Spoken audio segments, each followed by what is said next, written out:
देख खोल के खटोल के देख। ऐसे भगवान लीला करते, ऐसे मोहित कर देते यशोदा मैया को, प्रेम में फंसा देते हैं कि उनकी बात माननी पड़ती है और कहती है चल जो हुआ सो हुआ, चलो घर चलते हैं। और भगवान अनेक लीलाएं करते हैं। नंद बाबा भोजन के लिए बैठ जाते हैं तो नंद बाबा को मिर्ची खाने की आदत है, हरी मिर्च। कई लोगों की होती है कि निमंत्रण में भी जाते हैं तो महाराज लेके जाते हैं, जिस कहीं व्यवस्था नहीं हुई तो अपना निकाले पाए, अपनी अपनी अपनी आदत है। तो नंद बाबा को था अभ्यास हरी मिर्च खाने का, पर वो जब भोजन करते तो भगवान कन्हैया और बलराम भी बाबा के साथ पाते, तो वो किस तरह भोजन करते। अब वो तो समझते थे कि मैं खाऊंगा तो ये कन्हैया जरूर कहेगा बाबा मैं भी खाऊंगा, तो बातों में रिझा देते कन्हैया को और उस मिर्ची को चुपचाप खा लेते और चावल के नीचे डाल देते, इसकी नजर में न रहे। कन्हैया समझ गए, बलराम जी से कहते हैं ये बाबा जी हमको अच्छी वाली चीज नहीं खिलाते, ये दाल चावल खिला रहे, अच्छी वाली चीज देखो अपना चुपचाप खा रहे। बलराम जी से कहते हैं आप मेरी मदद करो तो आज मैं अच्छी चीज खा लूंगा। बलराम जी कहते क्या मदद करूं? कहा जैसे मुझको बाबा रिझा करके कि आज कहाँ गए, क्या खाया, क्या किया, मुझको बता, बातों में लगा करके ऐसे चुपचाप काट के रख देते हैं। आप बलराम जी आप पूछो बाबा से कि आज बाबा आप लेट कैसे हो गए, क्या कारण था, गौए देर से क्यों लाई, ऐसे बातों में उलझाओ बाबा को। न बलराम जी वैसे ही करने लगे। भगवान ने पहले से देख लिया था कि मिर्ची यहाँ पर है, सो बलराम जी उधर बातों में बाबा को उठाए और इधर से भगवान ने मिर्ची उठाई और एक ही बार में गोविंदाय नमो नमः कर दिया अच्छी के चक्कर में। अब भैया जब हरी मिर्च खाएंगे एक ही बार में, छोटा सा बालक खा जाएगा तो क्या होगा। अब भगवान चटकने लगे, बाबा कह रहे क्या हो गया, बलराम जी कह रहे अच्छी चीज खा लिया। अब बात समझ में नहीं आ रही कि अच्छी चीज क्या खा लिया। जब नंद बाबा ने गौर से देखा तो वहाँ पर जो मिर्ची चावल के अंदर वो नहीं। अरे कहते हैं मिर्ची खा गया, घी लाओ, घी लाओ। नंद बाबा तब से मिर्ची खाना छोड़ दिए कि बताओ जिसमें लाला को दुख मिले वो नहीं करे। उस दिन परेशान हो गए कन्हैया, तब से आज तक भी भोग में हरी मिर्च नहीं रखी जाती, भोग बिना मिर्ची के लगता है। नंद बाबा ने कहा जिसमें भगवान को कष्ट मिले वो नहीं हमें करना चाहिए। इसी प्रकार एक बार कहते हैं नंद बाबा जी भोजन कर रहे थे, उसी समय भोजन के समय अनन्य लीलाएं करते हैं भगवान। क्या किया, उसी समय भगवान से नंद बाबा कहते हैं लाला। भाई नंद बाबा पहले उनको थोड़ा थोड़ा करके बलराम जी कन्हैया जी को खिला देते थे कि ये बालक है, ये धीरे धीरे जब ये खा लेंगे तो मैं पालूंगा। तो पहले उनको खिलाया, फिर उनको खिला करके महाराज नंद बाबा पाने लगे, भगवान लीला करने लगे। बाबा से पूछने आई माँ आप भूखे रह जाते हैं क्या? और ले लीजिए प्रसादी महाराज। तो नंद बाबा कहते नहीं नहीं, देखो मेरा पेट भर गया। कन्हैया खड़े हुए, तुरंत खड़े हो करके कहते हैं नहीं बाबा, आपका पेट नहीं भरा। मैया सही कह रही हैं। तो बाबा कहते हैं क्यों नहीं भरा, देख लो।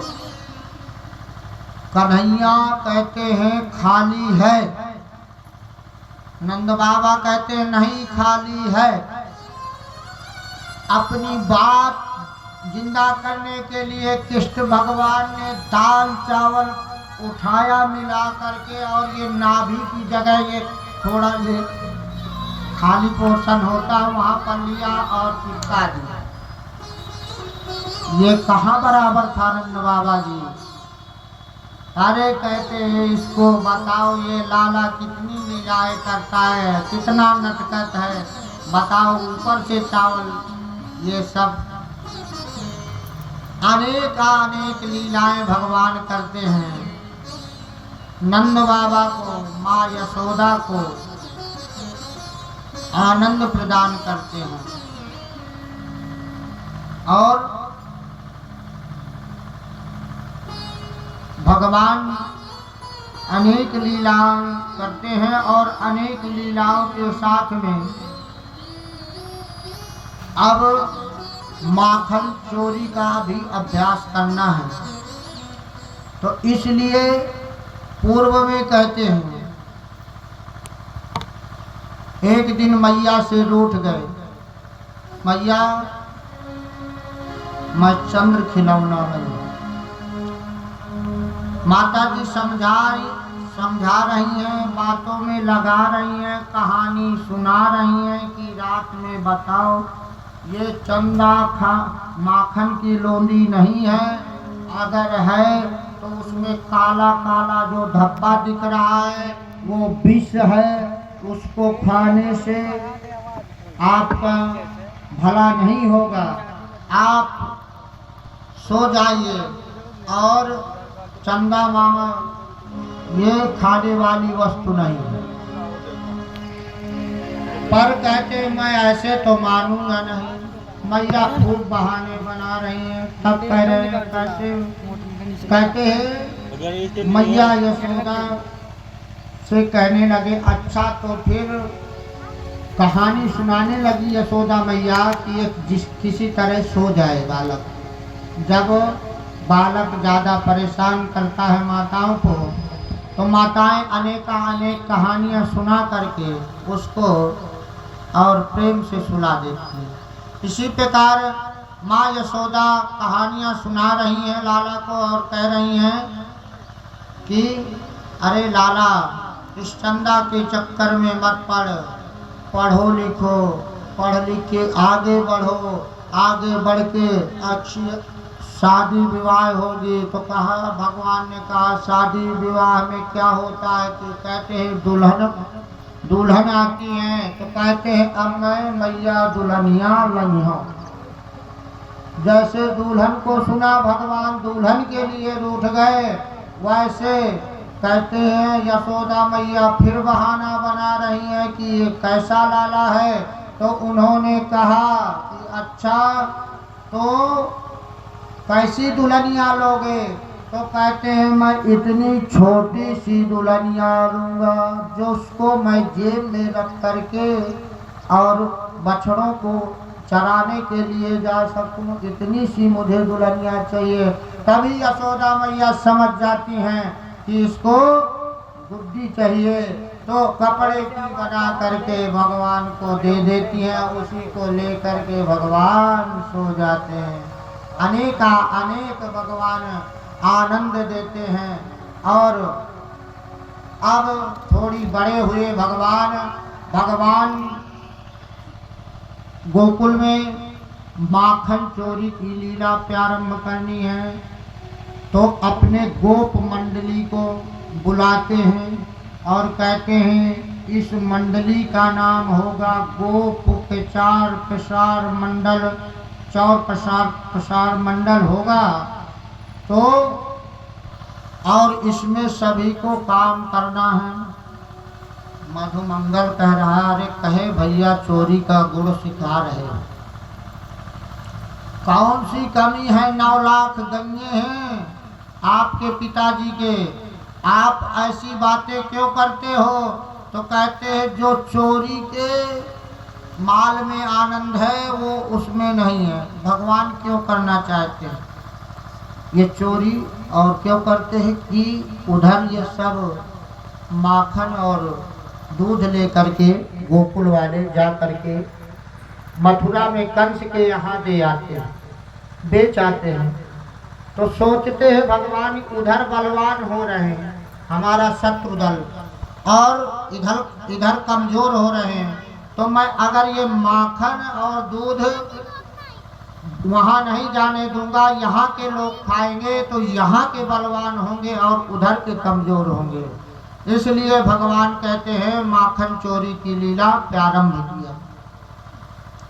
माखन चोरी करते हैं महाराज, अनेक लीलाएं करते हैं। कहते हैं कुछ किसी गोपी का घर नहीं बचता जहाँ पर भगवान नहीं जाते और चोरी नहीं करते। एक दिन महाराज कृष्ण भगवान जी गए ललिता के घर में चोरी करने के लिए। ललिता जी ने कहा आज आप चोरी कर ले तो अनजान में ठीक है, नहीं पर मैं कल की आपको चुनौती देती हूँ कि आप मेरे घर से चोरी नहीं कर पाओगे। भगवान कहते हैं ठीक है गोपी, कल की हमारी आपकी बात रही, आपके घर में चोरी कल ठीक 12 बजे ही चोरी होगी। अब भगवान ने भी कह दिया, उधर ललिता भी सोच रही है कि भगवान को रंगे हाथों में पकड़ना है, इधर क्या जुगाड़ करें। इधर ललिता ने ऊपर शिखर में माखन सारा बांध दिया, उसमें घंटा भी बांध दिया। घंटा बांध दिया कि इस माखन को निकालेंगे, ऊपर है तो वो बजेगा, और चुपचाप अपने सहेलियों को लेकर के पीछे वाले कमरे में सब इकट्ठा होकर बैठ गए। भगवान देख के, अरे गोपी तूने बड़ी चतुराई से माखन को रखा है, चलो पर हम भी माखन चोर नहीं, अगर माखन चोरी ना किए। माखन चोरी करने के लिए भगवान पहले मधुमंगल तोष स्तोक उनको नीचे 4 को किया, 4 के ऊपर 2 हुए, 2 के ऊपर अपना हुए, महाराज पूरी मंडली बना करके और चीखे तक पहुंच गए। जैसे ही देखा तो उसमें क्या है, उसमें घंटा बंधा हुआ है। जब घंटा देखा भगवान समझ गए कि चतुराई किया है इन्होंने, चतुराई की है, तो चतुराई का करने का फल भी इन्हें मिलेगा। भगवान कहते 1 घंटा तुम किसके लिए बने, हमारे लिए? कहते हाँ स्वामी आपके लिए। तो जब आप हमारे लिए हो तो मेरा आदेश है कि जब तक मैं ना कहूं तब तक मत बजो। घंटा कहते हैं ठीक है। अब महाराज माखन चोरी कर रहे हैं, ऊपर से सभी को पहले खिला रहे हैं, सभी पार्टी को खिला रहे हैं, अपना खा रहे हैं। पहले सभी को खिलाया, ये नियम होता है पहले नीचे वाले को, क्योंकि जोर नीचे वालों का ज़्यादा लगता है, तो ऊपर से माल नीचे जाता है। फिर जब नीचे वाले तृप्त हो जाते हैं तब बीच वालों को, फिर लास्ट में जो ऊपर होता है वो अपना पाके तृप्त होता है, तो पहले उनको पवाया गया। फिर जैसे भगवान पाने लगे, भगवान ने मुख में डाला, वैसे ही घंटा टन टन टन करके बजने लगा। कहते हैं क्यों ये घंटा क्यों बजा? इसलिए बजा भैया, ये क्यों बजते? जब भगवान का भोग लगता है, आरती होती है। वृंदावन की कथा में आता है, एक बार बिहारी जी खेल कूद में लीला में ही रह गए और गोसाई जी ने टिक्कड़ प्रसादी बनाई और भोग लगाया और पाया। पहले बिहारी जी प्रत्यक्ष बात करते थे। बाकी बिहारी जी का मंदिर है जो गोसाइयों से पुजारियों से, वो मूर्ति उठ के श्री हरदास जी आते थे पद गाने के लिए तो उनका हाथ पकड़ के चल देती थी। तो इसलिए आज भी जाओगे देखोगे, क्योंकि श्री हरदास जी ने ही भजन करके निधिवन में उनको प्रागट्य किया था बाके बिहारी जी का। तो आज भी आप बिहारी जी के दर्शन करोगे तो वहाँ 1 मिनट से ज़्यादा पर्दा नहीं, क्योंकि आंखें 2 से 4 ना हो। बिहारी जी उठ के चल ना दे। कितने जुगुल किशोर जी पटना में आ गए, जयपुर में पहुँच गए महाराज एक और। तो इसीलिए पर्दा आज भी ऐसे ऐसे लगता रहता है 1-1 मिनट में। ज़्यादा देर किसी को देखने नहीं देते, ना भगवान को ना उनको। तो इधर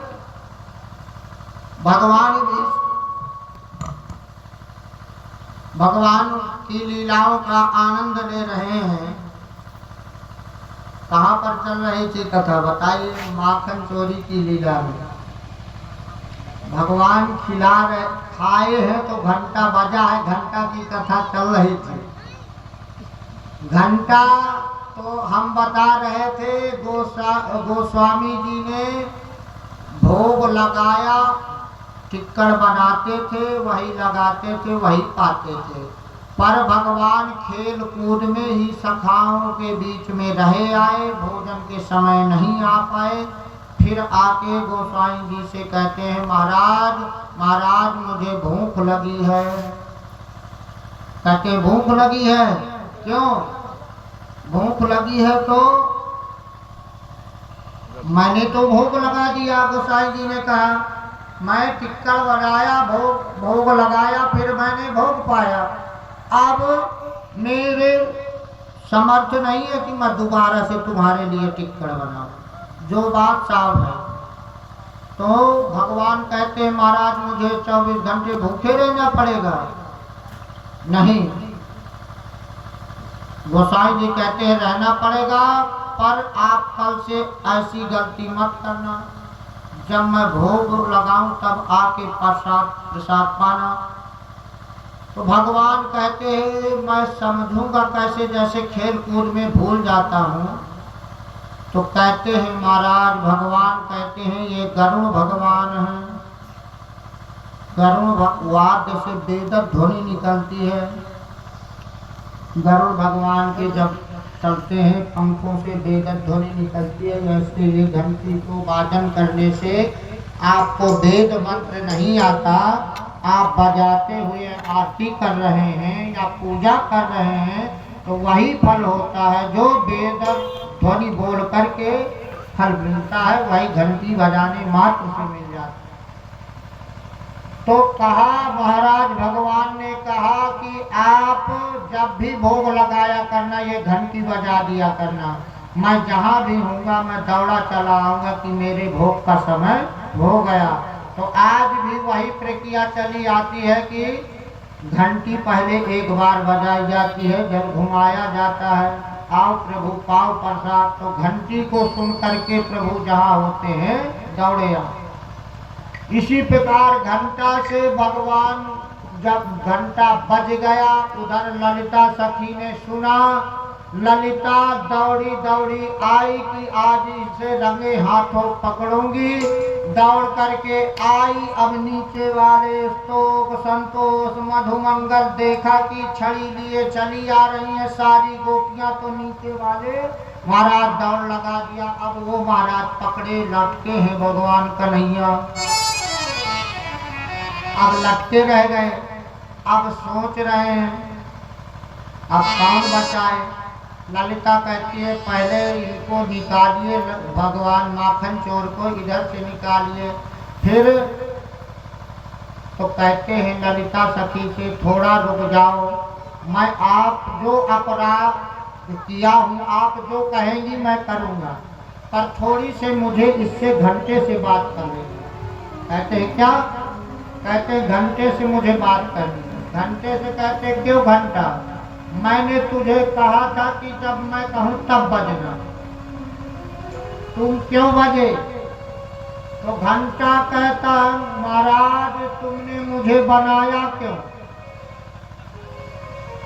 कहते हैं जब भोग लगे तब के लिए, आरती के लिए। तो कहा महाराज मैं भी देखता रहा जब तक गोप खाते रहे, भक्त खाते रहे आपके, तब तक मैं नहीं बजा। जब आपका भोग लगा, जब आपका भोग लगा तो मैं बजा। तो मेरा दोष क्या? ठीक भगवान कहते हाँ ये तो मैं भूल ही गया कि ये वो मेरा भोग लगता है तो घंटी घंटा बजते हैं। चलो भैया तेरा कोई दोष नहीं, चलो ललिता जी आप बताओ, अपना दंड सुनाओ। ललिता आज बड़े उसमें है, क्रोध में कहती हैं कि तुम्हें आज रंगे हाथों पकड़ी हूँ, आज मैं बताती हूँ। चलो सीधा यशोदा माँ के पास लेके चलूंगी और वहीं तुम्हारी माँ यशोदा कहती है कि रंगे हाथों पकड़ना तो बताना। अब आज रंगे हाथों के कारण मैं आपको पकड़ के लिए चलती हूँ। ऐसे हाथ पकड़ा और चल दिए। अब रास्ते में जा रही, भगवान सोच रहे हैं कि इससे कैसे बचा जाए, वहाँ तक कैसे न पहुँचे हूँ। भगवान लीला करने लगे, कहते अरे तुम ललिता इस गांव की बहू हो, सर उठाए चली जा रही हो, थोड़ा सा मर्यादा रखो। यहाँ चौपाल में आपके ससुर भी, आपके जेठ भी, सभी पूरे गांव के जो रिश्ते वाले हैं देख रहे हैं, ये घूंघट तो कर। उसको घूंघट करा दिया। अब मुंह उठाए जो चल रही है, नीचे करके चल, मर्यादा बता रहे हैं। तो ललिता को लग रहा है तो बालक पर ज्ञानी है, बताओ सही कह रहा है, मुख ढक के चलना चाहिए। अब भैया मुख ढक लिया, हाथ भगवान का पकड़े हैं, धीरे धीरे चली जा रही हैं। वहीं से उनका देवर निकला, कहा अगर कल का माखन तुम्हारे हाथों मटके का उद्घाटन कराना हो अपने हाथ से तो मेरी एक बात कर दो। उधर उसको मर्यादा बता दिए गोपी को, तो वो अपना मर्यादे में पकड़ी चले जा रहे हैं। इधर देवर से बात हो रही है। क्या? भगवान कहते हैं कल आपके हाथों से उस माखन का उद्घाटन होगा और मेरा कहना भर कर दो। कहा क्या? कहा मैं गोपी को कहूँगा मेरा हाथ दर्द कर रहा है, इस हाथ को छोड़ के दाहिने को बायां पकड़ो, आपको दया नहीं आ रही, ऐसी मैं बात बनाऊंगा, तब आप अपना हाथ दे देना और मैं छूट जाऊंगा, आप पकड़ जाएंगे। घूंघट में है, गोपी नहीं समझ पाएगी। जब बार बार देवर जी से अपने दोस्त से कहा, तब महाराज भगवान के कहने पर देवर ने हाँ कर ली और गोपी से कहते अरे भाभी आपको तनिक दया नहीं आ रही, आपसे बताओ मैं छोटा सा कोमल हाथ मेरे इतने कस के पकड़ी हो कि खून तक देखो नहीं चल, लाल पड़ गया है पूरा। अरे दया करो, थोड़ा इसको छोड़ो और उसको पकड़ लो। गोपी को लगा सही कह रहा लाला, तेजी से तो पकड़ी हूँ डर के कारण। तो कहती है अच्छा लाला वो हाथ दे। भगवान ने उसके देवर का हाथ पकड़ाया, अपना 9 2 ये रहा। पीछे वाले गेट से अपने जा करके शयन कक्ष में पहुंच गए। पहले से जा करके यशोदा मैया से कहते हैं मैया मैया आंखें मीड़ के आए और कहते हैं मैया आज मैंने स्वप्न देखा है कि आपके घर के तरफ ललिता सखी अपने देवर को पकड़े हुए आ रही है और झूठ झाड़ आपको दोष हमको दोष देगी, गाली देगी, इसलिए आप तैयार रहना, उसकी बात एक भी नहीं सुनना। अब इधर मैया को भी पहले से भड़का रहे हैं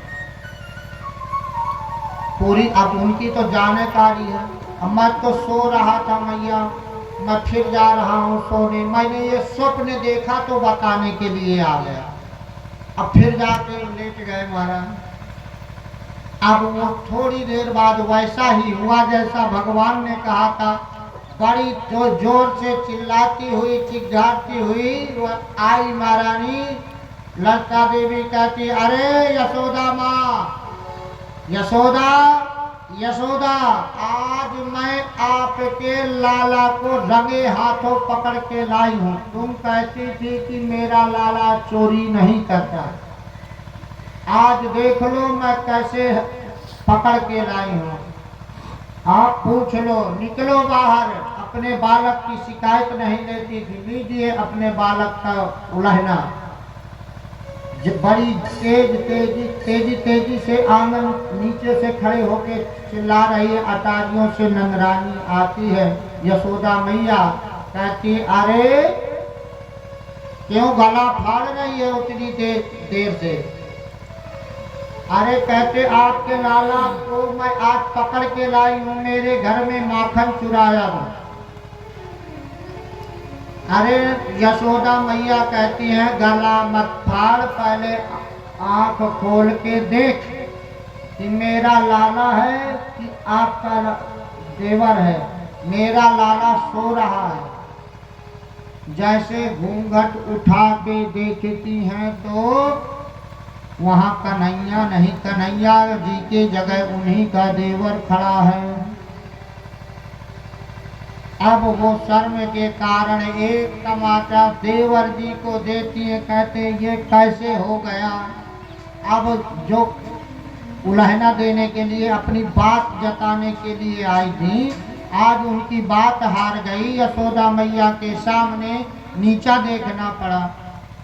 उतनी ही समय यशोदा मैया ने कहा अब ऐसी गलती मत करना, मैं अभी बुलाती हूँ, मेरा लाला सो रहा है। तुरंत मैया ने आवाज दिया कन्हुआ कन्हुआ। तुरंत अरे मैया आया, तुरंत आए भगवान। उसी प्रकार की जन बहुत गहरी निद्रा में आ करके खड़े हो गए, कमर में हाथ लगा करके। कहते ये क्या कह रही थी? अरे सब मैया ये झूठा उलहना देती है, ये बहाना मारती है अपने तुम्हें देखा देवर को पकड़ के लाई थी। अब यशोदा मैया कहती है अब ऐसी गलती मत करना। पूरे गांव में चिल्लाते हुए यशोदा का लाला चोर है, चोर है, चोर चोर कह के शादी न होने दोगी हमारे लाला की। आज यशोदा मैया डांट करके गोपी को भेजती हैं। महाराज दूसरे दरवाजे से घूम करके जाते हैं कन्हैया और कहते हैं भाभी कैसी रही? अब भाभी कैसी रही जैसे पूछते हैं, ललिता जी कहती हैं ठीक है, तू बड़ा नटखट है। तो भगवान कहते हैं अब ऐसी शर्त मत लगाना, क्योंकि तुम्हारे घर के भी मेरे तरफ है। इस बार देवर का हाथ पकड़ के पूरे गांव में घूमती हुई आई है। उस बार अगर शर्त लगाई तो मैं पति देवता का हाथ पकड़ाऊंगा, फिर उसको घसीटती हुई पूरे गांव में आएगी, तो आपकी ही बदनामी होगी, मेरा कुछ नहीं बिगड़ेगा। भगवान अनेक लीलाएं करके सभी का मन खुश करते हैं, क्योंकि गोकुल की लीला कर रहे हैं। नंदगांव फिर जहाँ मथुरा पहुँच जाएंगे महाराज, फिर क्या लीलाएं, फिर तो भार यही सुख है बचपन का। नहीं, जितना ज्ञान होता जाता है उतना भार बढ़ता जाता है व्यक्ति को। जितना बड़ा होता है उतनी जिम्मेदारी बढ़ती है। पहले अपने पेट की, फिर पढ़ने की, फिर पढ़ने के बाद कुछ कमाने की, अधिकारी लाइन में जाने की, फिर उसके बाद विवाह शादी होने के बाद कमाने खाने की, बच्चे होने पर पढ़ाने की, भार बढ़ता ही जाता है हर व्यक्ति का। पर बचपन की लीला, माखन चोरी की लीला भगवान करके सभी गोकुलवासियों को आनंद दे रहे हैं। और महाराज यहाँ तक कि माँ यशोदा जी को भी चक्कर में डाल देते हैं। एक दिन घर में ही चोरी कर रहे थे, मैया भी सोच रही थी कि बताओ ये इसका उलहना सभी जगह मिलता है तो कुछ ना कुछ तो करता है। पर देखते हैं भगवान ने कहा आज घर में का चोरी करते हैं, सभी जगह तो करते हैं। भगवान माँ यशोदा कह रहे लाला भोजन कर ले। नहीं मैया, आज भूख नहीं। अब जब बालक ना खाए रात में तो मैया को चिंता बनी रहती है कि रात में जगेगा ये भूखा हो। तो मैया को इधर चिंता है कि बालक आज भोजन नहीं किया, इसलिए मैं थाली लगा के रख लूं, शायद जगे भोजन मांगे तो मुझे देना पड़ेगा। इस चिंता में मैया ने थाली लगा करके ढक करके रख लिया। अब भगवान को भोजन तो नहीं करना था, उन्हें माखन चोरी करनी थी। अब मैया को भी सुध है कि ध्यान में रखूंगी, आवाज लगाए तो मैं भी जग जाऊं। तो अब भगवान ने देखा कि माता रानी आंखें बंद करके प्रेम पूर्वक सो रही हैं, सो धीरे धीरे गए